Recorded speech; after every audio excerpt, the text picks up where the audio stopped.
Welcome, everyone, to episode 4 of Red Lines, Half Spaces. We are taking over, baby. This is what's happening. Thank you so much for everyone who's listened to the first 3 episodes. We hope you're enjoying it. But here we are, episode 4. The transfer window is well underway. There's been a few bits of breaking news, which we're going to discuss right now. But as always, I'm joined by my co-host even, Joseph. Joseph, how you doing, my friend? I can be your co-host, Yeambele, don't worry. I'm very well, mate. I'm very well. Just had a lovely bit of rain, so I'm hoping it'll lighten the air somewhat, because I feel like I've been walking through, a sauna through the last few days. Yeah, hoping this weather plays ball and gives us a bit of a break. If you're getting the rain there, I'm going to get it shortly, and it does say it's about to rain. So my garden patio furniture will love that when it's all out at the moment. So, Joseph, we're going to go through a few bits and pieces. We're going to talk about a bit of breaking news that's happened in the last hour or so. We'll come to that. We're also going to talk about some of the transfers that are ongoing. We've, by the sounds of it, made a few very, very quick moves. We'll discuss those. Then we're going to talk about the fixture list. So the fixtures have been released. It's a tough schedule for Arsenal in the first 6, so we're going to go through those. Sound good, Joe? Sounds good, mate. Let's give the viewers what they want, the listeners what they want. Breaking news. Breaking news, because no other audio podcast is going to give you the breaking news that you need. So, in the last hour, it has been confirmed that Miles Lewis-Skelly has signed a new 5-year deal with Arsenal. How old is he's what? 18-year-old. The 18-year-old had a breakthrough season with Arsenal. 10. Yeah, 18 years old, had a breakthrough season, Champions League, Premier League. Now in the fixture in the England squad, has had a fabulous season, and this is well deserved. Joe, I'm going to let you go for this, because in our season review episode, you gave the boy a 10 out of 10 for his season. So why don't you take it away and talk to us about Miles Lewis-Skelly, what this deal means. Obviously, he was courted, and this is pretty much confirmed that he was courted by Real Madrid. What does it mean for him and for us going forward into the future? Well, yeah, like you said, mate, our loyal listeners will know that I gave him a 10 out of 10 for his breakthrough season for us.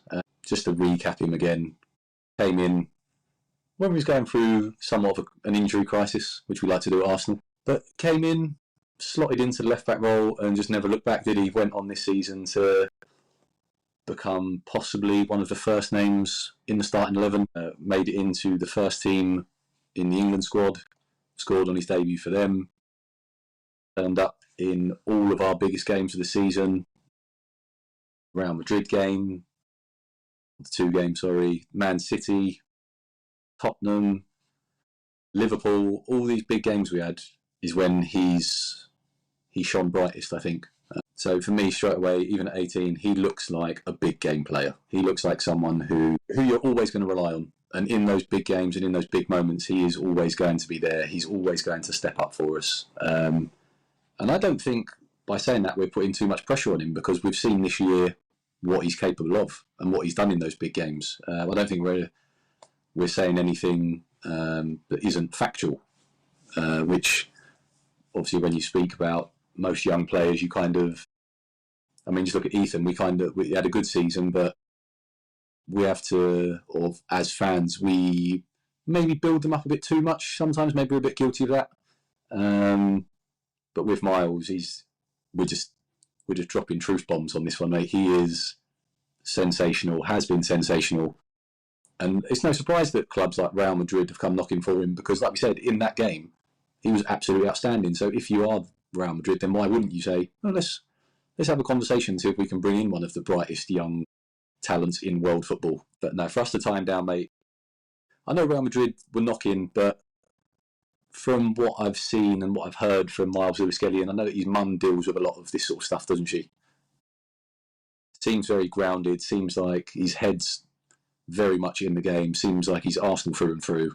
And I think everyone will be absolutely delighted that he has decided to stay on with us. And like you said, mate, he absolutely earned it. Yeah, absolutely brilliant. What do you think? Yeah, no, it's been absolutely earned, because the performances this season under pressure, we're talking, as you said, he's a big game player, but he hasn't been dribbled past this season, I don't think. I think it might have been 1 or 2, but for an 18-year-old in an unfamiliar position, because remember, he's not a natural left back. He's actually a defensive. He's a midfielder by trade. To do that is particularly impressive. As you said, he's a well-grounded individual.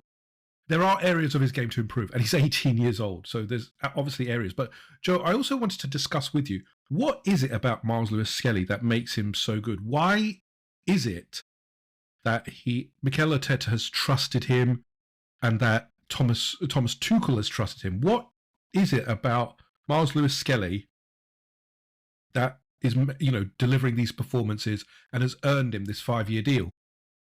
I think it's multifaceted, mate. I mean, if you break down sort of the areas of the game, if you like, if you look at, okay, so when a lot of young players come through, obviously this is one of the things that maybe held Ethan back a bit this year, was he physical enough? Was he physically ready for the demands of playing week in, week out, being a Premier League player? And questions over that, I think, was why we saw his season kind of tail off.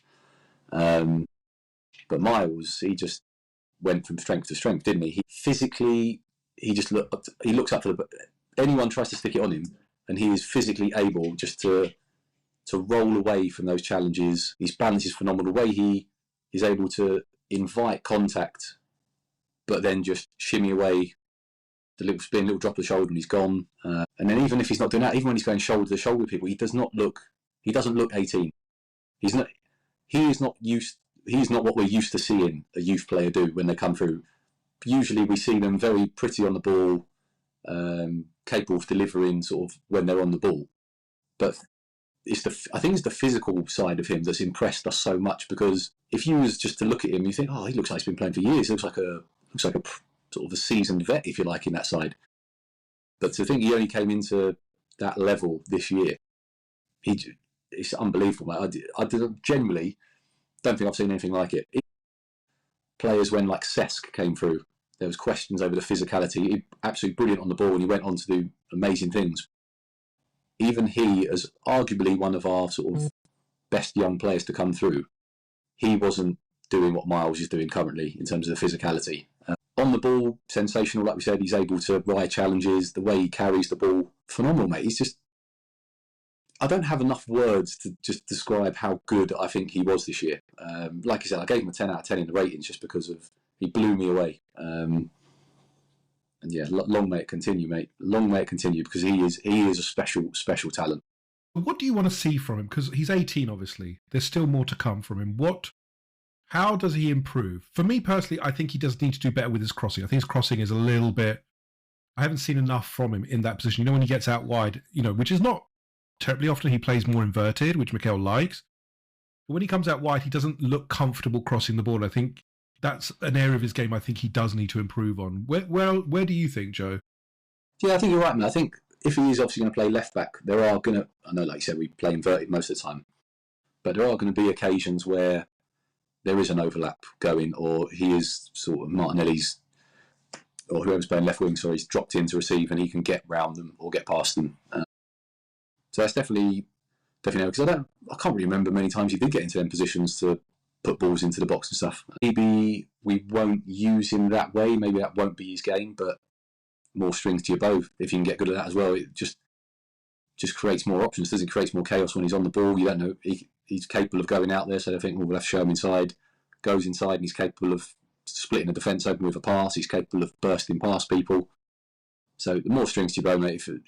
Like you said, if he can just keep going, just little sort of incremental improvements everywhere, really. I mean, he's only 18. He's going to get more physical as he grows, as he matures. He's going to get better on the ball as he gets more used to the speed of the Premier League and the Champions League. Sky's the limit, mate. Honestly, it's scary to think where he could go at this rate. I mean, we're talking possibly beyond Ashley Cole levels of ability, and that is high praise, because he was arguably the best left back in the world for a period of time. So this is going to lead me on to my next question about him. Is left back his long-term position, or do you think he will go back into midfield? Because this is a debate that's been going on with Arsenal fans for a while now, that he's a midfielder, he should be going into the midfield. He looks like that. We're short midfielders. We need to have him there. Or do you think he is the starting left back, considering that there are links to Jarell Hato. We've got Calafiori, who play left back.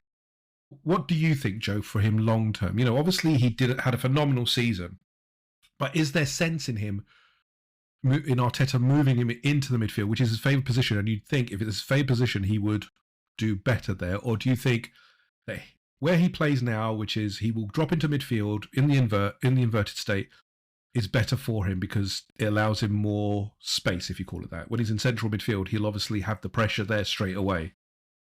Yeah, I mean, I completely get the clamour, if you like, to have a Miles Lewis-Skelly in midfield, but equally, at the moment, I'd say he's doing so well at left back.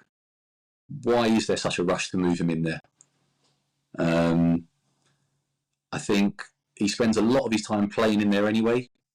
He does brilliantly defending at left back for us. He's 1v1 duels, like you said, he's not been dribble past, so he's sensational in there as well.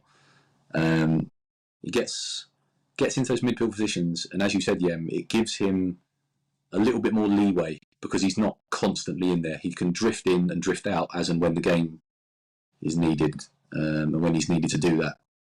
So long term, I think arguably you could see him gradually moved centrally, but at the moment I don't see the rush. He's doing phenomenally at left back, so let's just keep letting him do his thing, keep letting him develop in that position. It's a position that he got comfortable with last year, so I'd happily see him continue there next year.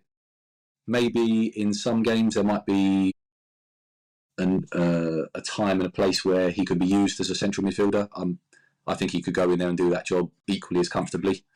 But again, mate, like you said, I think that depends on if Hato was to come in. I think that might change slightly, but I think if we are going to go with the defenders we have currently, I would leave him in at left back as that starting first choice. Like I said, I think longer term you could see him going in there, but when you're ripping up trees, why move him? Just let him continue to develop there, I think. What do you think, mate? I'm of a mind to stick him into the midfield. The reason is that we are, obviously we'll talk about this. We've signed Zubimendi, and we have another midfielder coming in who we'll talk about shortly with Declan Rice, but we're still short. So we do need a midfielder there. I get the feeling, actually, Arteta may pull a clever one here, which is he will start as the left back, but I get the feeling he will have appearances in midfield to ease him into that area, because midfield is such a big part of of how we build up. We are very midfield centric in terms of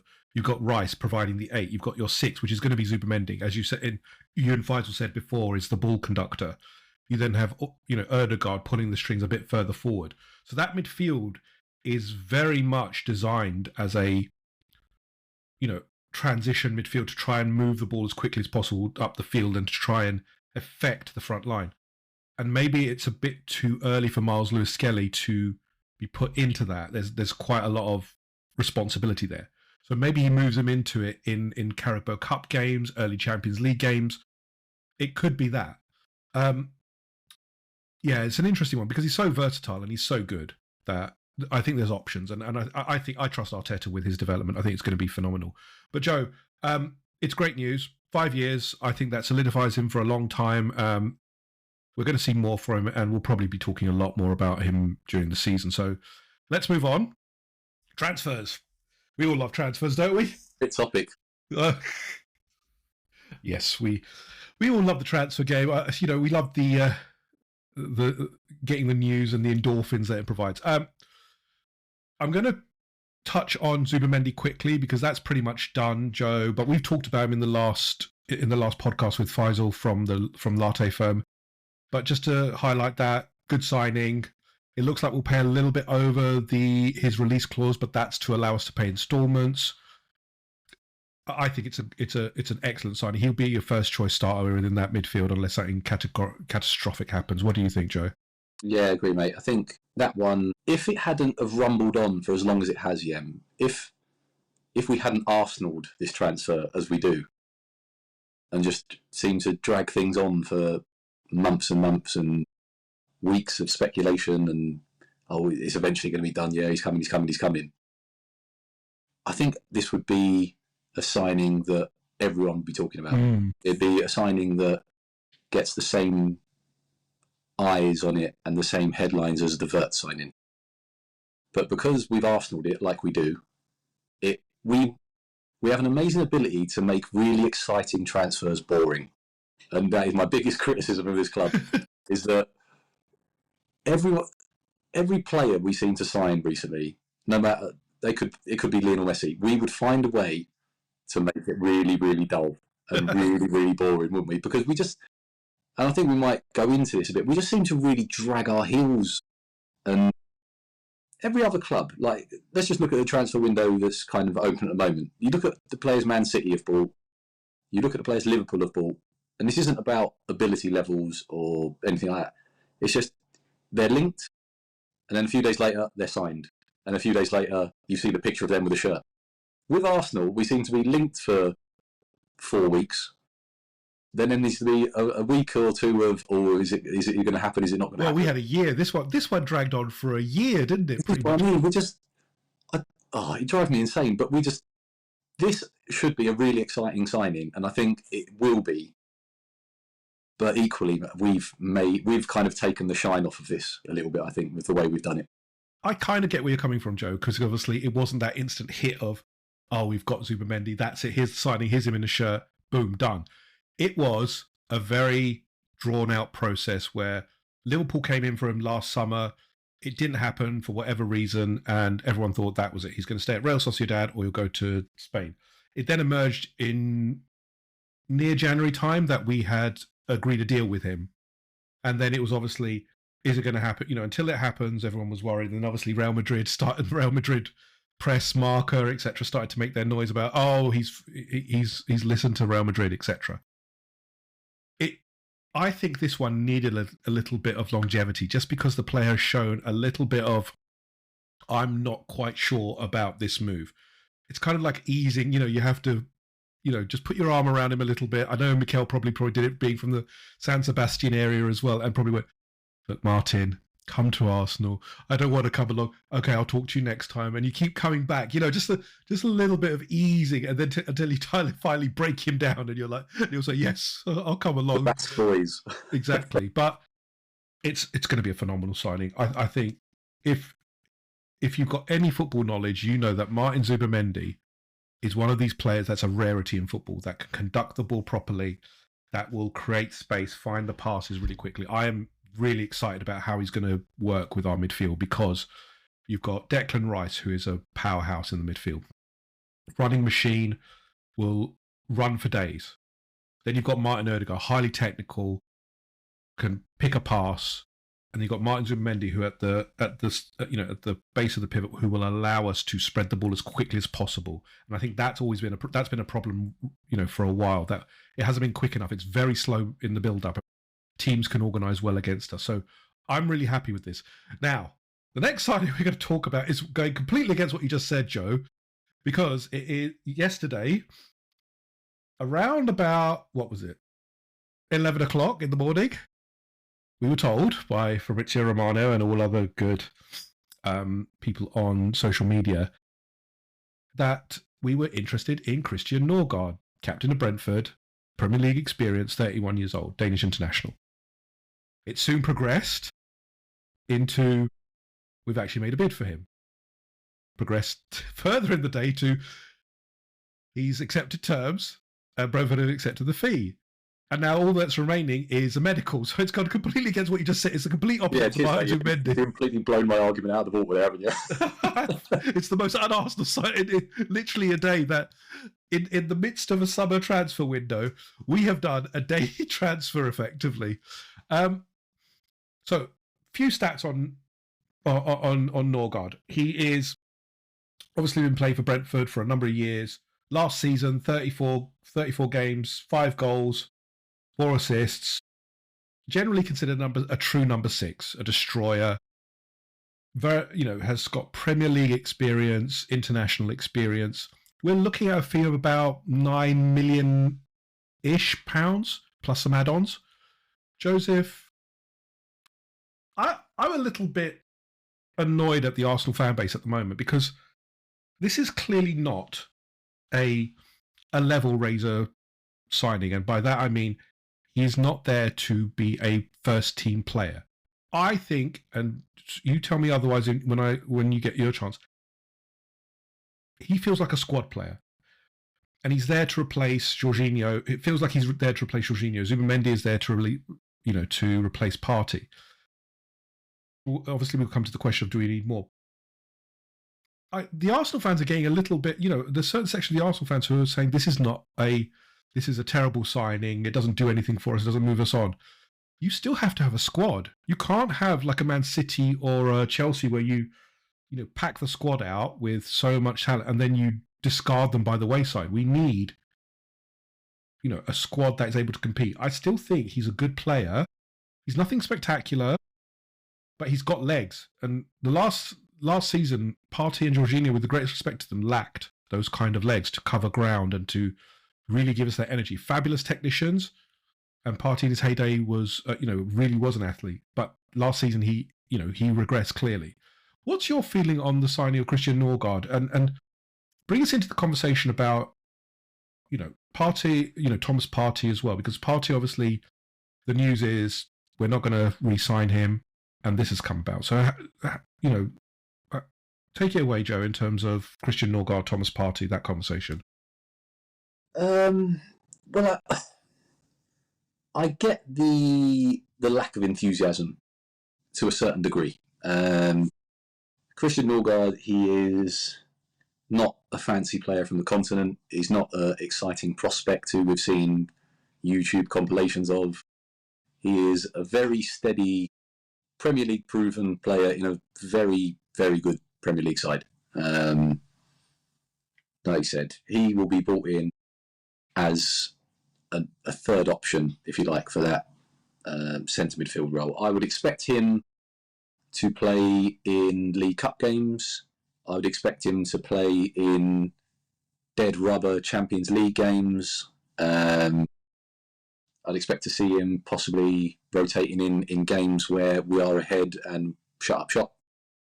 So he's been brought in to fulfil a role that was previously occupied by Jorginho, I would suggest. I think we previously spoke and said that if Partey was to take the Jorginho role this season, then I'd probably rather keep Partey. But by the sounds of it, Partey is not interested in playing that Jorginho role and wants more money than he was on last year, if we're to believe that. Don't get me wrong, if you used to have both players on their day playing at their absolute optimum, Thomas Partey is the better player to have. I don't think anyone would be foolish enough to debate that. However, Thomas Partey's reliability, taken out last season because he did have a good sort of sustained run the side. Before that, he's been super unreliable, Mr. Unreliable. Whenever we needed him, he's not been there. Be it injuries most of the time, but even last year when we could have done with him, he got that silly booking at Real Madrid and was suspended for PSG. You could even argue that last year, when we needed him, he found a way to go missing again. Bringing in Norgard, I think people just need to have a bit of perspective. I think it's not helped, Jem, by the fact that we still haven't bought a centre forward. We still haven't. At the moment, what we're unwrapping all the toys under the tree that we kind of asked for. We haven't had that big shiny bike yet that we didn't know we was getting. Good analogy. Very good analogy. Yeah, I get the feeling there's some post-traumatic stress here or something like that with you, Jeff. Let's not dig into this hole, yeah. That's another episode, Joe. So many years of hurt. But no, I think if we had bought Sesko and Rodrigo, just as an example, and then bought a Norgard, I think everyone would be like, great signing. Yeah, fulfills that role in the squad where we've got a gap, can come in and do a job for us. Perfect, good signing, happy with that. But I think because we're signing floor raisers at the moment, we're signing a player like Kepa, for example, who sounds like he's pretty much done. Will come in and be the backup goalkeeper. Norgard will come in and be the backup midfielder. Like you touched on, mate, you need players within the squad. Last year, what cost us is as soon as one of the first 11 went down, we were finished. So I think it's just people need to just take a step back. I get the sensationalism. We're Arsenal fans. We are the best at the sensationalism. But I think people just need to step back and realise that, yes, whilst Norgard isn't as good a footballer as Thomas Partey, I would imagine that Norgard will be a hell of a lot more reliable. He might not deliver 9s and 10s, but I imagine he'll be a solid sevens man when he does play. He'll just come in, he'll just sit in front of the back four, he'll win his duels, as Mikel loves so much. He's okay. He's not a bad player. And to sit in the base of that team at Brentford, I mean, Brentford aren't any mugs. I mean, didn't they quote, I'm sure, was it last year, Tottenham were sort of rumoured to be interested and they quoted 45 million for him? Yeah. I mean, this isn't a bad player. We're not signing a terrible player. No. I just think like I said, I think it's just affected by we haven't had the shiny toys that we're desperate for. And that's kind of the PTSD, as like you said, is people seeing these players come in and then we worry that we're not going to we're going to end up with Sterling and people like that. But I think people just need to stay calm. All these deals that are happening currently are all being done for very cheap, and I like to think that's in mind for big things to come in the forward areas, which is where we need the big gunmen. Yeah, and as you said, Joe, this has been done relatively inexpensive for us. This is a 9 million plus some add-ons, which may take it to 15 million. But the key thing here is he's Premier League proven. He's already been playing a number of years at the Premier League. We have been linked with other players in the central midfield, like Lucien Agume from Sevilla. But Arteta has chosen Premier League experience because, and this is my guess, Lucien Agume is a fantastic player. He looks like a good prospect. And if we had got him, great. But this league has been shown to be unrelenting in terms of it does not give you that time and space. You only need to look at Sambi Lokonga as an example of a player who looked good on paper, but then flattered to deceive in the league because the physical nature and the demands proved too much. Norgard is an experienced player, 31. I don't feel there's any risk here. And people are talking about sell-on. At 9 million, etc., I don't think you can be argumentative over the cost of the deal. He's on lower wages than Thomas Partey. They're significantly low as well, aren't they? Yeah, it's about 70 grand, I think, which is... I think that's phenomenal value. You look, Thomas Partey was a good player, and as you said, had a good reliability last season. But if I look at the overall deal from 5 years, over the 5 years, at 250k a week with a 45 million upfront release clause, I was watching the Latte for the Daily Grind last night with Sammy Motbell. And he was saying the whole deal just felt like a 6. And I tend to agree with him. It feels like a 6 in terms of rating because I don't think we got enough back from him for what he was, especially in those early days. He had like bits and pieces of, he was phenomenal. But then injuries at the wrong time as well. And then the season before last, he was out for the whole season. So he's no doubt a very, very good player. But durability and reliability is the biggest asset you can have in the Premier League. And if Norgard can maintain what he's been doing, which is to be available for most games, then that's going to stand us in good stead because he's a squad player. But we're hoping that he'll make a contribution. Nikola Jova definitely hoping he can make a contribution because he's a tall lad. He will definitely be happy with him coming into the side. I've got some more, those set pieces are going to be lovely, lovely. Another addition to the Space Jam Monstars, if you like, where we he loves monster team. Absolutely. Do you know what, Nicola? I sent a tweet out last night with like that kind of evil meme, the evil smile meme. Nikola Jova going because it just we're looking at quite tall strikers as well. It's kind of like. Nikola Jova saying, yeah, I want that person. He's good height. Don't take the small people. Just get like we said in the last pod, mate, this is it's the route we've gone down, isn't it? Big physical players now. And I don't think you'll find any Arsenal fan complain about that because for years we were bullied. Yeah. All our players were under 6 foot. And exactly. They was all brilliant technicians, all fantastic. But in the Premier League, you need more than that. And with this physical side, how many times have we seen interviews where teams have said, standing next to Arsenal in the tunnel at Highbury, you'd look up and there's all monsters and straight away they're in your head. And that's essentially what this team are doing now. So no, this is... I think he'll integrate well with us. He seems like a good character as well. He's going to be the oldest member of the squad as well. This is the interesting thing. With Thomas Partey leaving and Jorginho going, he will be the old head, which is... You still need those kind of players. You will know it better than I do, having managed teams.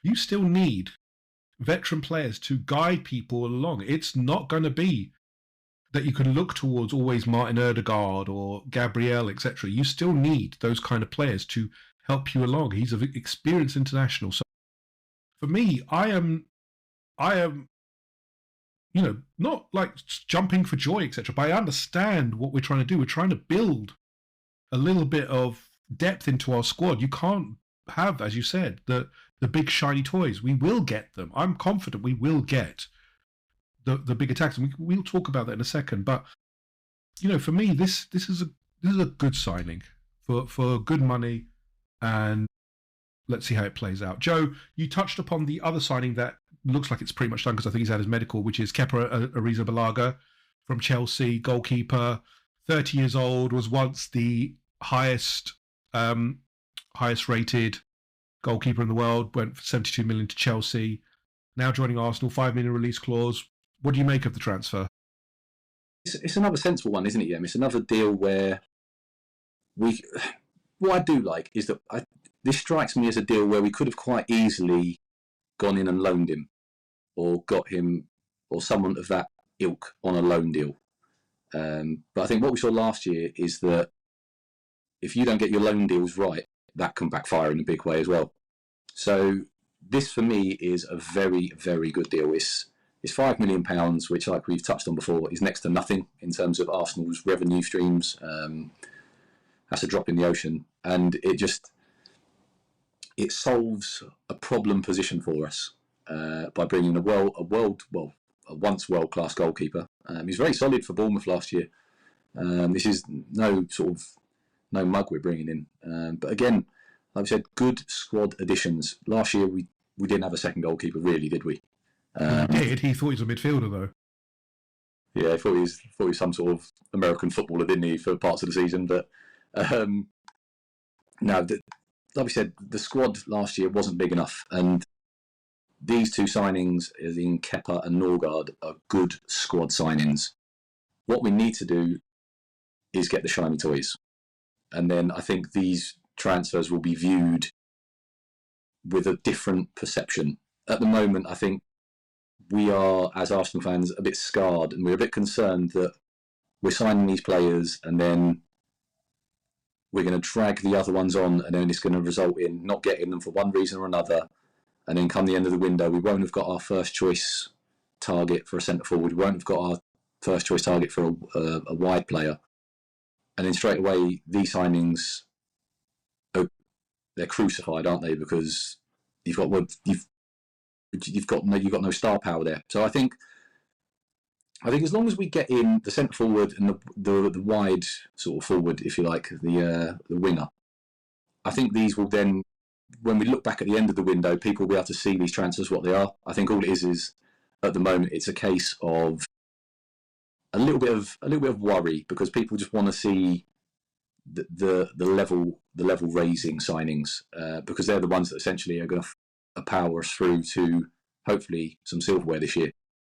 Well, so just quickly on Kepa, as you said, has not had a bad season with Bournemouth.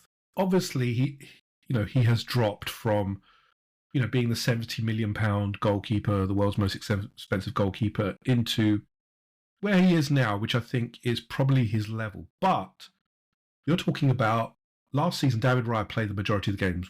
He missed one game effectively. No, actually a few more, because obviously Tommy Setford came in and then Jack Porter.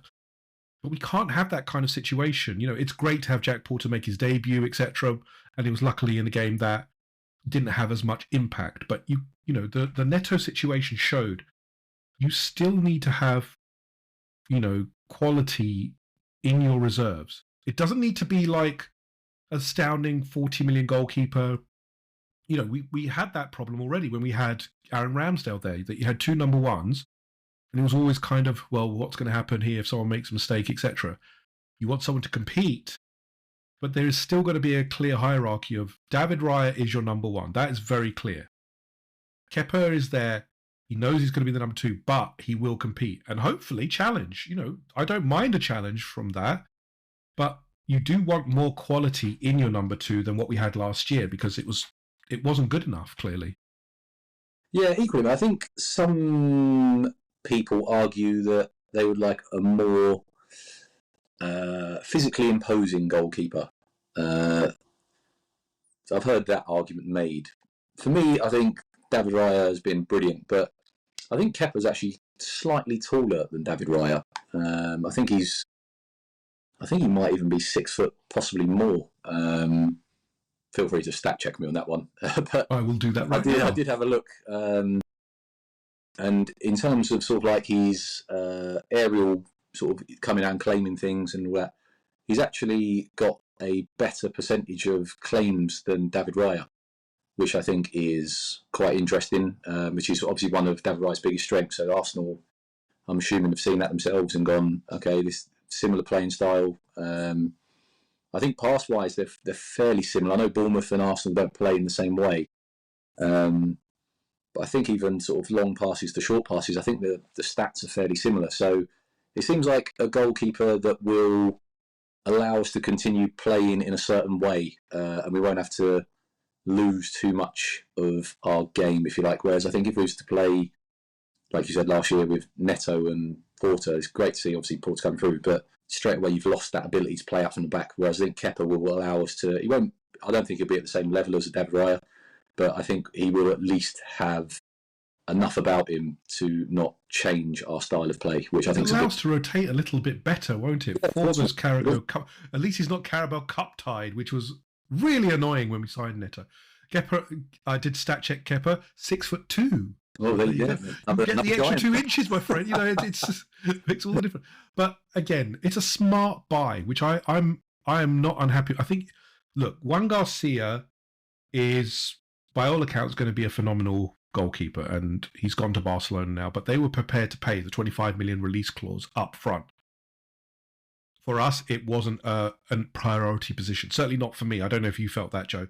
25 million goes a long way in the shiny toys department, i.e. the attackers. And we'll come to them now. But for me, it was a really smart buy. I'm quite happy with this one. And I think it's another good one from Andrea Berta, actually. Yeah, but if you look at it, say we went for Johan Garcia and Lucien Agume, that's going to be 50 million roughly, isn't it? Yeah, that's... Whereas we have strengthened those two positions. I think we've built them out, as in... strengthen the squad. Let's go with that. You strengthen the squad. We've strengthened the squad for less than 20. So you've arguably then got 30 million extra to drop on a centre forward and a winger, which could be game changing. So yeah, I can understand why people are a bit sceptical about these deals, but I think just hold your noise for a little bit, and let's get to the end of the window, see where we are, and then we can assess properly what these deals are all about. Let's quickly touch upon the ones that are still not ongoing, but we know we've got interest in. The strikers, Benjamin Sesko, Victor Gyökeres. Another transfer saga that we are making very, very boring. Well, I don't know if it's boring or not. I mean, the latest news is obviously that Benjamin Sesko now follows Arsenal, which is obviously the prelude to them joining. Victor Gyökeres refuses now to play for Sporting Lisbon because there was supposedly a release clause via gentleman's agreement, which has not been honoured. So he won't play for Sporting again. Desperate to join Arsenal. Pretty much just made no bones about it. Once, if Arsenal came in, he will sign. This is going to rumble for a little bit, but it can't rumble too long, Joe. Would you agree? This needs to be done. And I would say ideally before the pre-season tour starts, because you want them integrated into that squad. Look, Kai Havertz, I think, will start the season for me. He will start the season as a striker. But I think that any striker that does sign will start getting opportunities fairly quickly, because as much as I love Kai Havertz, I still see him as a second striker, and I still see him not getting necessarily the goals that, as many goals as he could do for someone of his ability. I think his finishing is not the greatest. And I think someone like certainly a Sesko, who I feel fits in a little better, but Gyökeres as well will get goals because he's got a hammer of a shot, but they do need to integrate into that forward line. They need to be here. You can't bring them in at the end of the window and expect miracles, because it's been shown that if you come in at the end of the window, Mikel Merino, it took half a season for him to come in and, to get acclimatized. Maybe not with Gyökeres, because obviously he's played here and he's got the experience, but it does need, I think they have to be in early. What do you think, Joe? Yeah, I think you're spot on, mate. I think it is absolutely imperative that they are in before that plane takes off and we fly out to wherever we go. Because, and we're going to touch on this probably next, our fixture list to start the season is a fairly tricky one. So what a difference it would make having on your bench a Sesko or a Gyökeres, given that if Havertz does start. If you need a goal in one of them games, what a difference it makes straight away having that option on the bench as opposed to, with all due respect to Mikel Merino, who there is no slight on Mikel Merino at all. He was fantastic for us last year. But just what a difference it makes to the opposition teams thinking, the opposition managers thinking, our own teams thinking, our own fans thinking, when we can look at a bench and say, wow, okay, we have got an absolutely outstanding centre forward on the bench ready to come on when legs begin to tire, early games of the season, who can come on, who can change a game for us, who can get a goal for us when we need it. And I'm pretty sure 99 out of 100 fans would say they would rather Gyökeres or Sesko as an option to come on rather than a Mikel Merino. So it's just, like you said, mate, it's imperative that we get them in early doors, get them used to, obviously, new surroundings, new teammates, get them used to whatever patterns of play Mikel is going to be building and working on in the pre-season, get them comfortable so that when that first whistle goes at Old Trafford, we are ready to go and we have, like I said earlier, we have a gunman ready to come on and do the business for us. It's so crucial because too many seasons have gone by when we have left deals to the last minute, and then before you know it, we're into end of October, start of November before these players start finding their feet. We've got to, even more so than last year, we have got to be ready to go very early this year. Yeah, 100%. I think if they're not on the pre-season tour, that's a worry for me.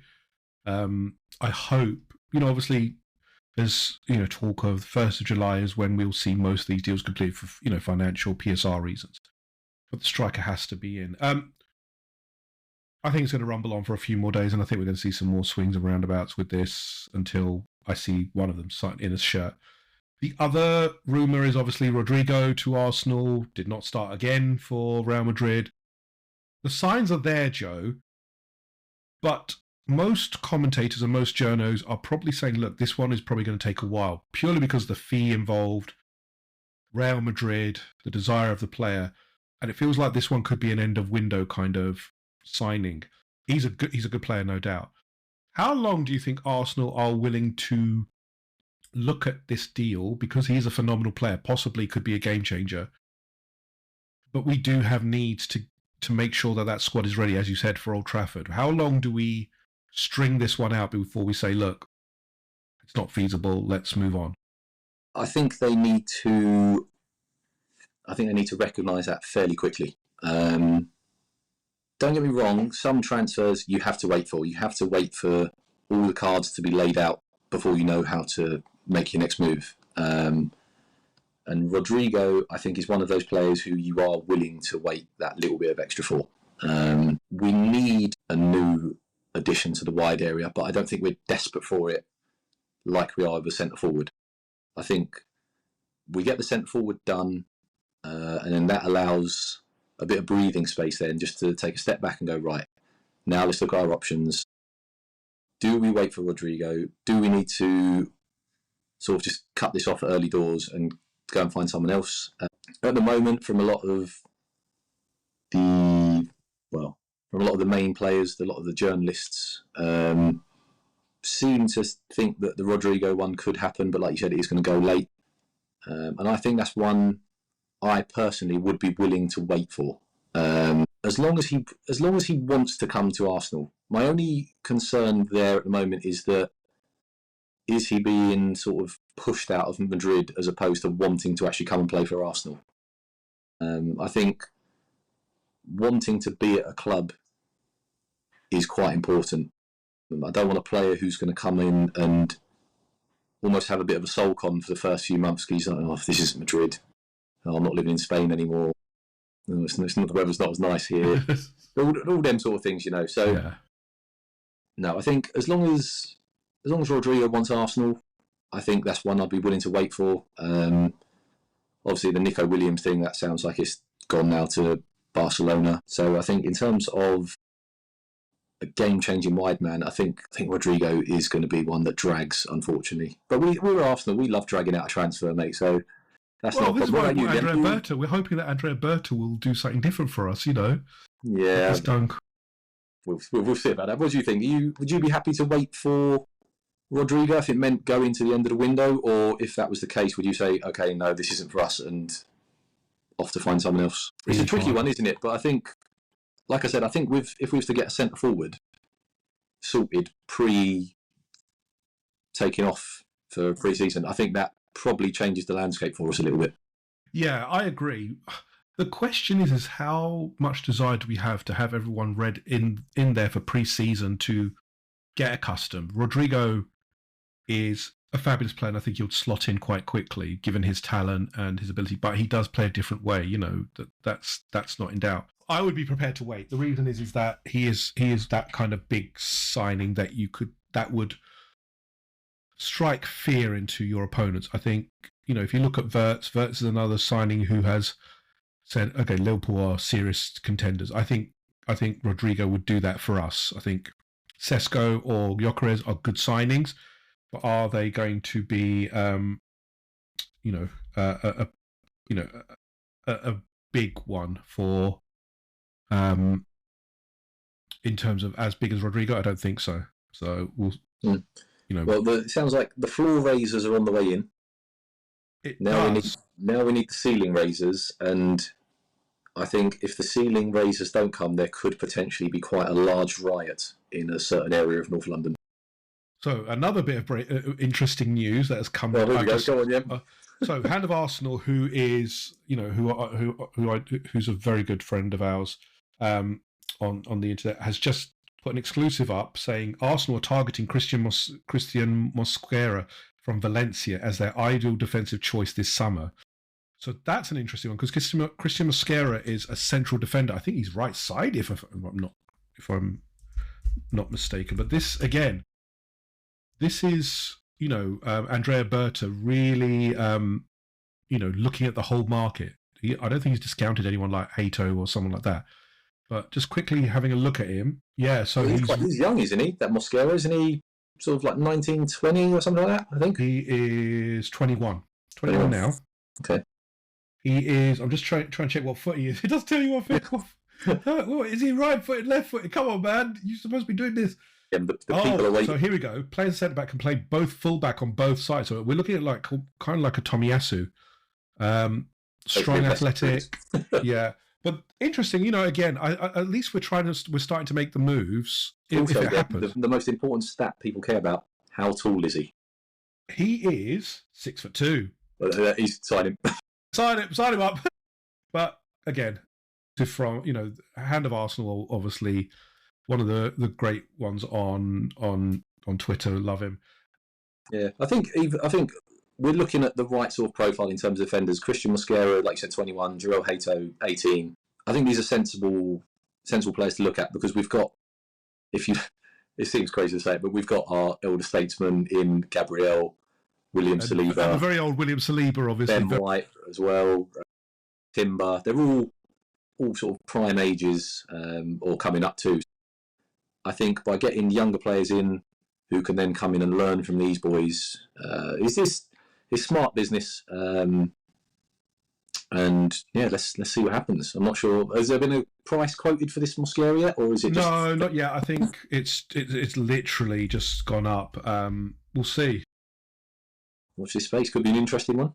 I think it's an astute, you know, option to be looking at. Yeah, I mean, I've just had a look. His defensive duels won 92.4%. Yes, duo monsters. We love carries 74%. Yeah, he looks tidy, mate. Looks like he could be another good addition to the squad. We definitely need some strengthening on that right hand side. I think if you look at the left, well, he looks like he can play across the entire back line, which is, you know, considering Tomiyasu's out, that's a good thing, and he's young as well. So look, he's going to get time as well. You know, Calafiori, you've got Calafiori playing centre back. You've got Ben White. You've got possibly Mosquera, possibly Hato.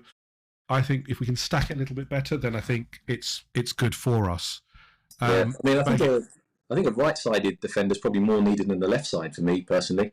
If you can play all of them, if you can play all of them, then that's even more phenomenal. I mean, I think what Tommy Asu did so well. I think if you look at the left, we've got Lewis Skelly, Calafiori, Gabriel. I mean, Kivior's still there, so we've got options on that side. If you look at the right, other than Saliba, Ben White, and Timber, I think we could do with an extra one. Yeah, like you said, mate, if he's another player similar to Tasso, can play multiple positions across the back line, like a Tommy Asu, hopefully with a better injury record. Yeah, sensible business, mate. Sensible business, which is good. Yes, well, all good. More breaking news as we just keep delivering, don't we, on the podcast. We're going to shift gears now from transfers. We're going to look at our fixtures. The new season fixtures have been released, and oh god, Arsenal. I don't know what we've done to the Premier League, but yeah, it's another. It's another. Desgracia had anything to do with it? Yeah, it's. So let's go through it. The first 6 are Man United away. What a way to open the season! You then have Leeds at home. We then go to the champions at Anfield. We then have Nottingham Forest at home. Not going to be an easy task again. We then have Manchester City at home. Then we go away to St James's Park to round off the first 6 fixtures. Joseph, we don't do things easy, do we? So who wants to put the positive spin on this and who wants to do the negative spin? I'll do the negative because I do that best. Everyone's acknowledged on the net that I am Mr. Negative, so I'll handle my forte. Go on, you do the... I think you've thrown me now because I was going to go with the negative route. But what we'll do, we'll just have a look. United away, not somewhere we particularly enjoy going.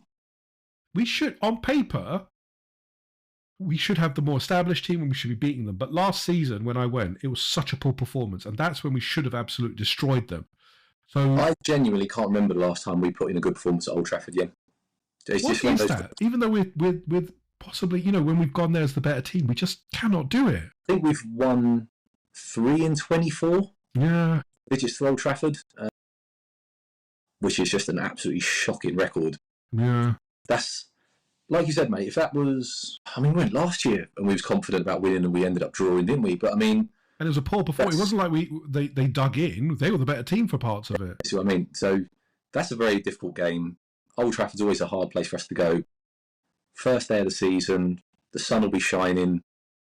They'll have some new players in. They'll have the point to prove. They'll want to kick off the season by beating the team who are one of the sort of contenders for the league. They'll want to put their stamp on it. Mourinho, I'm sure, will be saying, if we can't do what we done last year. So for them to, if they win that first game and get our scalp PM, that will be absolutely enormous for them. And so that is going to be a very tricky game.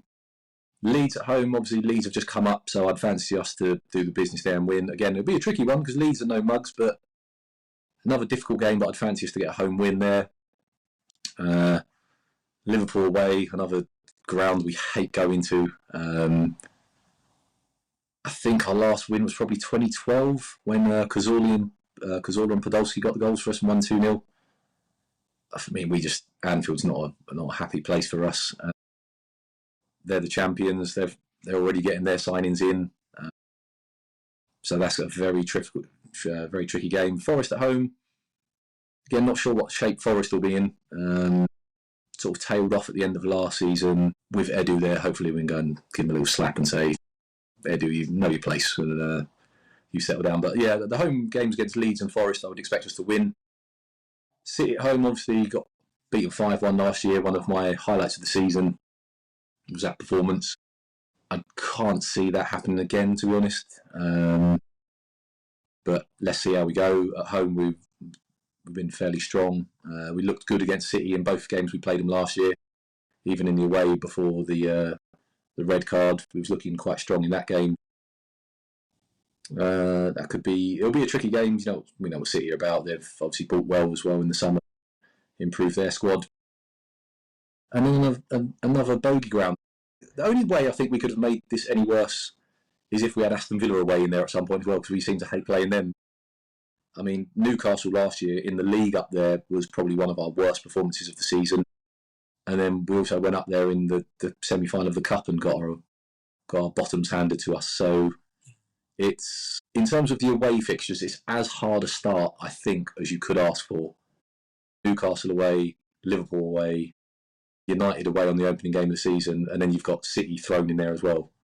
It's a very difficult start, mate. And all it does, it just points to the necessity to get this squad into the training ground, in and sorted very early, because you can't afford to be going into these fixtures trying to bed players in and getting them used to new surroundings. It's got to be done early. Yeah, and they need to be in top form as well in terms of condition-wise. You know, we cannot have players who've been injured. You know, this pre-season, I want just a steady Eddie pre-season where we get everything done, no injury worries, no issues, and then we've got everyone fit for the start of the season, because we've seen it last year. If you start well, the momentum can go. If we could get a good haul of points from this first round, first 6, it's a massive building block for the season, because it is, you know, you've got the tough away grounds out the way.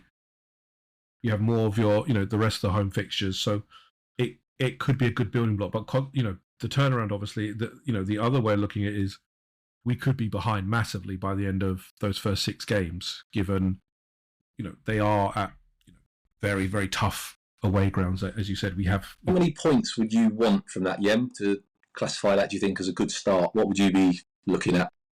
12. 12. Interesting, 12. because the fixtures last year, we got 11 points from them corresponding fixtures. Would you take that? Would that be a good start, do you think? I would take it. I would still want to. The big issue I see is that all of these squads are improving massively. You know, outside Newcastle, who haven't yet, but you feel that they're going to, because they've got money to spend and they've got rich owners. Liverpool have certainly improved. They just signed Milos Kerkez today from Bournemouth. That's a big one. And there's still the feeling that if Darwin Nunez goes, they're going to do another signing. I don't think, if it was Isak, I think the league is over already, because then you've got, you know, Wirtz, Isak. It's a dream team almost. I think 12 is what I'd look at. I want to win at Man United the first day, because it sets a stall out for either club. That's the problem, that both clubs need the win on the first day. Arsenal for one reason, but Ruben Amorim is looking at he wants to show that he's the man to deliver the club forward in his first proper season with his players, etc. And they may have Brian Mbeumo, they've got Matheus Cunha. So, you know, what other players they'll get in, it's going to be, you know, a very different Man United team. You'd expect it to be close to what Ruben Amorim is expecting, what he wants. So I don't know if we're going to, you know, again, they could fly out the blocks, show what they could do. Equally, we can as well, because if we have a good preseason, if Saka's fit, Havertz is fit, you know, Zubimendi starts, you know, riffing with Rice and Ødegaard, it could be very good. So there's lots of ifs and buts. It is one of the hardest starts I've seen for a while for us. Yeah, sorry, my mistake. I said 11 from 15. It's actually 8 from 12, obviously, because Leeds came up, didn't they? Yeah. So we didn't pick Leeds, but I would like to think that'd be a 3-point game. Yeah, so it's going to be tough. It's going to be tough, but we will be there. We will be there. Joe, we've been going for an hour. I think we're going to end it there. I think, you know, again, thank you everyone for listening to the pod. If you've taken the time to listen, and you obviously are listening to this one, we're going to try and keep the content coming. It is a bit of a slow Arsenal burner at the moment, but we're going to keep trying to bring the content to you. Yeah, we're going to see. The feeling is that obviously transfers will start to ramp up, so I think we'll probably see the shiny toys arriving sooner rather than later, hopefully. And apparently, we are the podcast to go to for breaking news. I think we've established that today. So it's crazy. So the Mosquera news, just to quick round off, has been now Fabrizio Romano. I can't speak today because it's too hot. It's the excitement, yeah. So Fabrizio Romano has also confirmed what Hand of Ozil posted, which is that we are looking at Christian Mosquera. So, well, there you go, people. If you are, like DM said, thank you very much for tuning in, and for all your latest breaking Arsenal transfer news, you've got to come to Red Lines and Half Spaces. This is where it's at. This is the growing podcast. This is where the breaking news is getting aired first. Keep coming, and we'll keep providing the goods. As Joe said, I can't do better than that. Thank you, everyone, and we'll catch you on the next one. Bye for now.